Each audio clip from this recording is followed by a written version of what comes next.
the aftermath of the great battle, death and darkness now stalk the Southlands. I'm Dominic Patten. And I'm Anthony D'Alessandro. Welcome once again to Deadline's Inside the Ring, the Lord of the Rings, the Rings of Power after show. There is no other way to put it. This week's penultimate episode of Season 1 of Amazon Prime Video's adaptation of J.R.R. Tolkien's work shakes everything off its foundation. The triumph of Adar and the orcs in what they are now calling Mordor sees warriors fall and families torn apart, both on the battlefields of what was once the Southland and in the caverns of the dwarf kingdom of Khazad-dûm. In a frantic effort to save the elves, Crown Prince Durin and his old friend Elrond search for more deposits of the fabled mithril, only to be shut down by an enraged dwarf king. Back in the Southlands, the Númenórean queen regent suffers a blinding blow. A father faces the unimaginable, and an elf warrior and a human boy forge a bond in their fight against evil. So this is goodbye then? We do not say goodbye.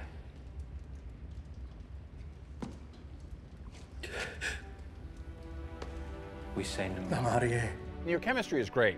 How do you develop the brotherly relationship that you have in your characters and seemingly with each other? Me and Owain spoke a lot about when they met and what went down in that story we built, you know, like a sort of backstory for the two of them. At the point that you meet them in the show, they haven't seen each other for a period of time, which is looked at differently by both of us, given the different creatures that we are. And I think the brotherly love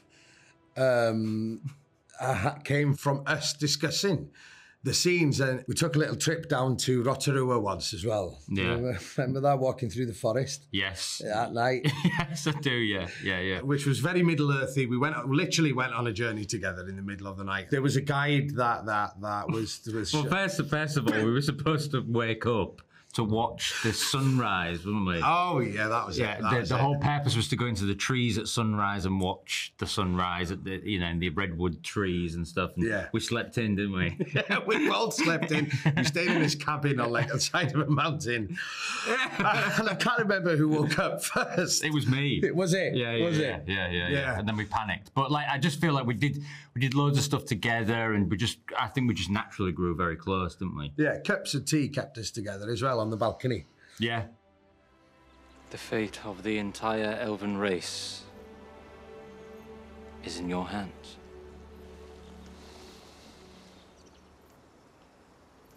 Whose hands? Yours.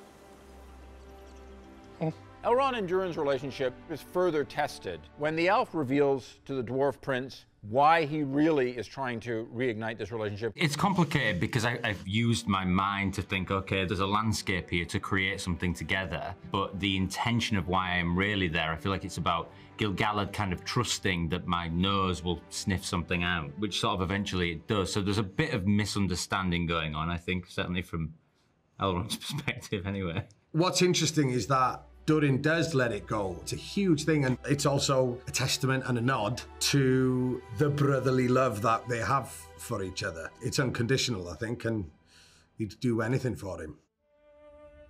Elrond, you save it, Durin. For the far side. Aye.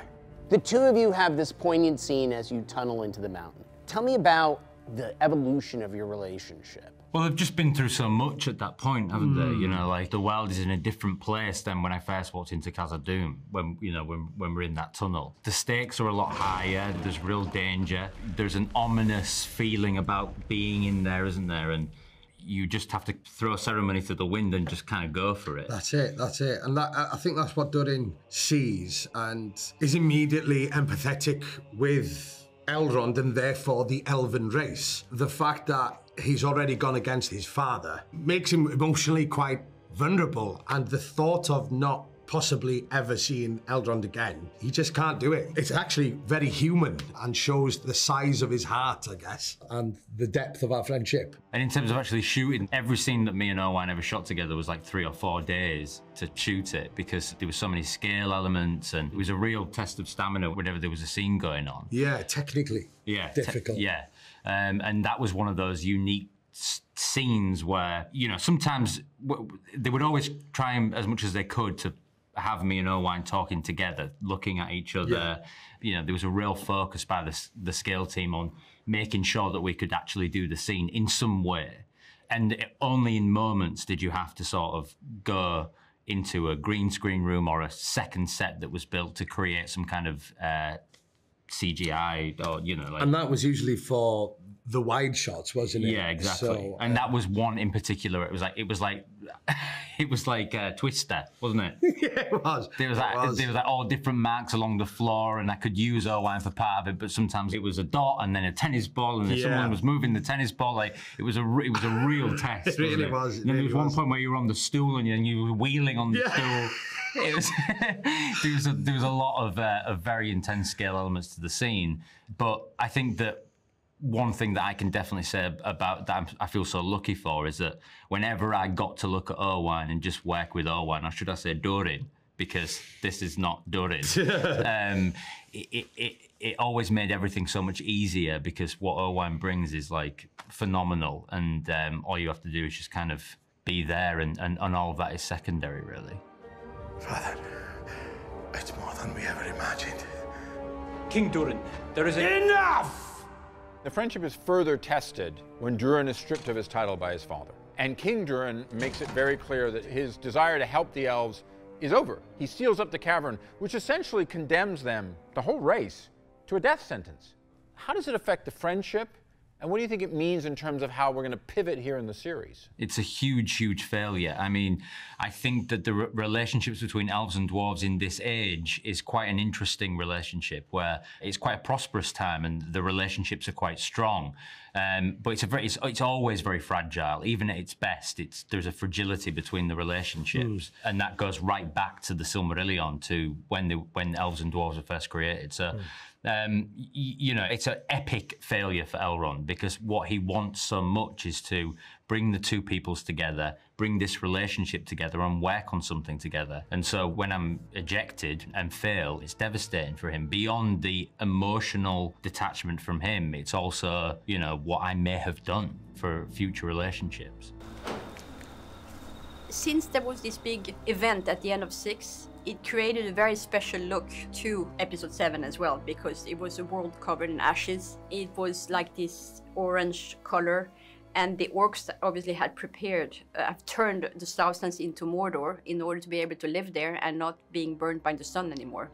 So that was already visually something very strong to prepare in advance. When we found locations, we had to actually ash up at least part of the whole location, like a special colored, very thin paper that is just spread out everywhere. It was a huge job from special effects. And then VFX would take care of the backgrounds, but we would take care of the foregrounds. And then it was hard, because if it was windy, those particles gets in everywhere, in your eyes, your clothes, and everywhere. So you have to like wet them down a bit. But it looked amazing.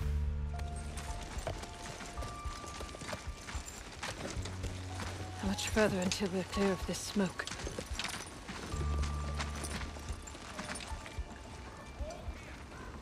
How long have we been clear of it? Those are some of my first scenes that I filmed, which was really intense for me, because I had to start from such a heightened place and almost sort of work backwards in a way. I think there is obviously the metaphor there, what that sort of represents or will represent moving forward. When I started with it, or when I learned I had to start with that, I was intimidated, but also wanted to really sort of make sure that all of the lead up to that moment, there was a real sort of payoff, for lack of a better word. But yeah, I think story-wise, it's quite the shock. I was shocked when I found out about it. For Miriel, I thought it was very interesting to direct an actress who was supposed to be blind, because I did actually a movie a few years ago in France with that was about blind people, and I actually hired an actor who was really blind in life and who was doing part of a theater group. And he and I had a lot of talks, and he said the most important thing for him was to not feel assisted. That when you would walk next to him, he said he doesn't want anybody to take his arm. He wanted himself to put his hand on your shoulder. And so whenever we walked around set, I was not allowed to touch him. He would put his hand on my shoulder and I would lead him around that way. So then I spoke to Miriel and we said, I think we should make her very heroic, very stoic. And the more stoic and the more you fight, the more you're strong, and I think the more moving you are. And I tried to take with Miriel when she was actually crying, when she realized that she was blind and everything. She was a beautiful take. But it wasn't as moving because it became a bit melodramatic because she felt sorry for herself. So we worked very hard on her performance in making her strong. And because she was so courageous, it made me tear up almost seeing her. Looking over the whole arc of the series, what stood out for both of you? We talked about pivotal moments, but what stood out as that place where you felt like, oh, I'm in this now. I am this person. I think it's the aftermath of the eruption when she finds Theo. She sees the real cost of kind of being powerful and reckless. And she's going to be forever changed from that moment. It's got a feeling of hopelessness. Yeah, and more guilt, unfortunately. Just keeps piling on.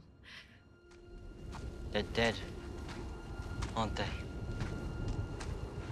But on there, my friends,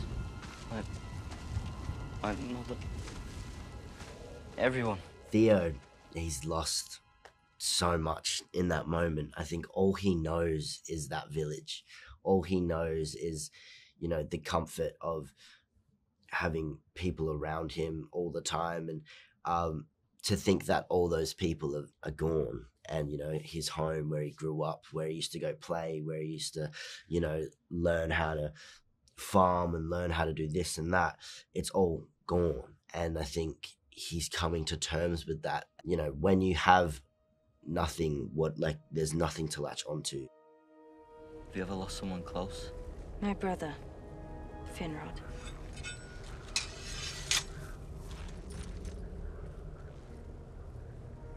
And my husband. I like to think with Galadriel in this point, like, she jumps from the ship to Valinor. She's kind of at her least elf in some ways.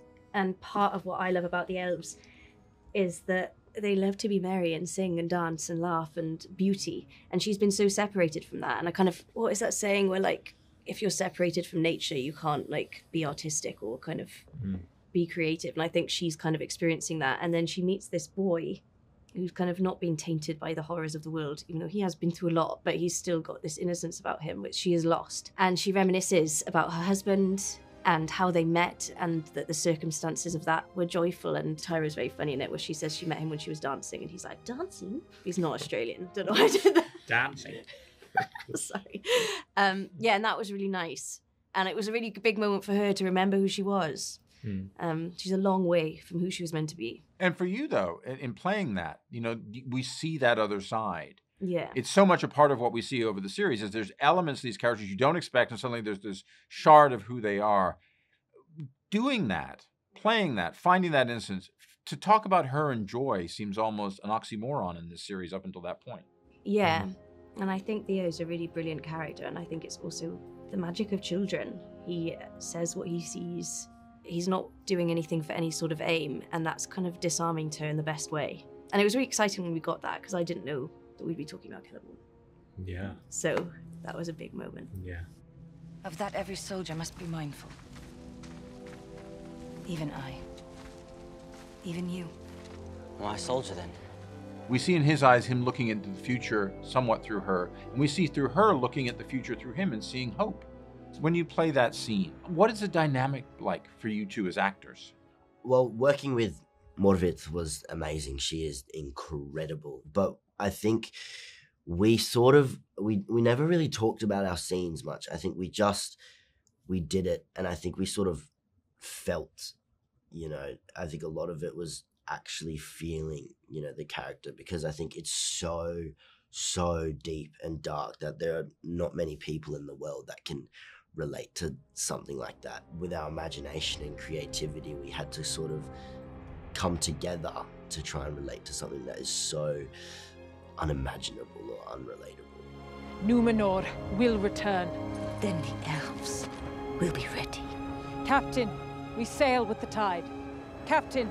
On paper, episode 7 might look like it was an easier episode for me to tackle because there was less action in it. And indeed, episode 6 almost killed me. That one, oh my God. That was the most intense action writing I'd ever done.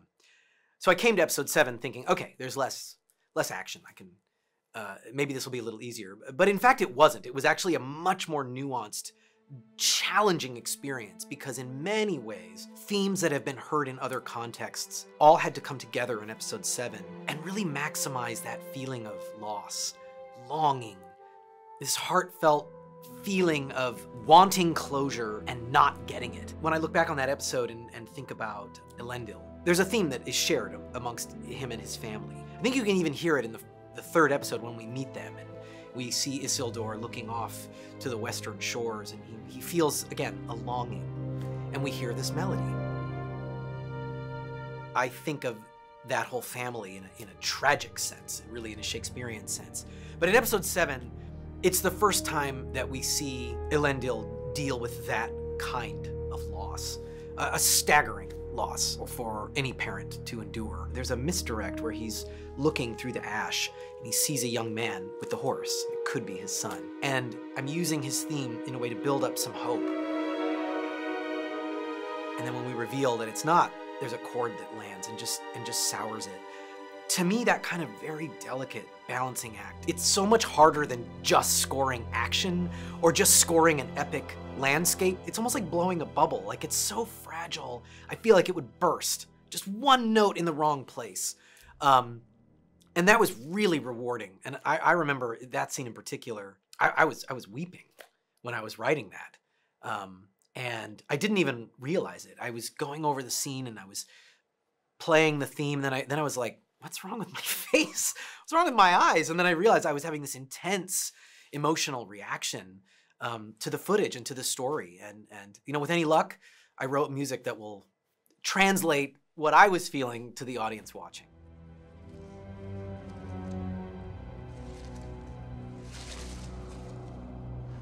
Seal it up.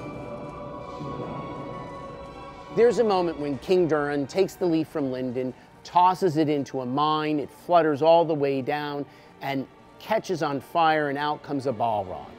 How did it feel to bring such iconic moments from the Lord of the Rings lore to life? I mean, it was obviously to discover was the monster underground, but it was for me. That is actually a scene that I storyboarded very carefully. That was actually all drawn in advance, and I actually didn't have that much to do with it. I threw the leaf down in the tunnel, and then it was taken over by VFX there to create that. So when it's all said and done, you end this episode with what people call a hero shot, but let's be clear here, it's a villain shot. What were the technical aspects that went into capturing that moment? Because it's a portrait, in a sense, of where the series is at right now. I wanted that shot to be, I mean, as perfect as possible, and I also wanted that shot, I didn't want to cut it up too much. I wanted to do it like a oneer. I want to start on the fire, then go down on Adar, and then go down to the orcs, then move with Adar. So I wanted to cut it up as little as possible because they had been also a very cutty, very dramatic episode. So I wanted it to feel real, but feel smoother. You know, I mean, Lord of the Rings is really about making the characters real in a fantasy world, making grounded, true to life characters. And so that what we always worked on. Hail Adar, Lord of the Southlands! No. That is the name of a place that no longer exists. How worried should people be? Well, they should be very worried because our characters that we like are going deeper and deeper into the darkness. How they're going to get out of it is the whole thing. Thank you for joining us on Deadlines Inside the Ring. See you next week for the finale of Prime Video's The Lord of the Rings, The Rings of Power.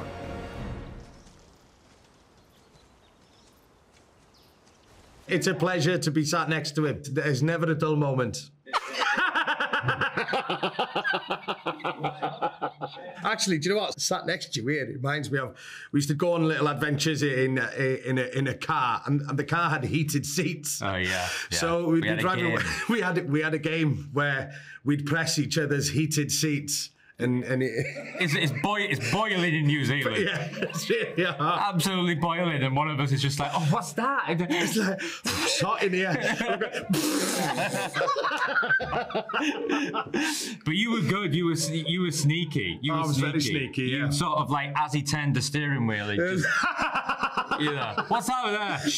Yeah. But hours of laughter just because we did it every time without fail. Yeah. We had a tally at one point. Yeah, we did.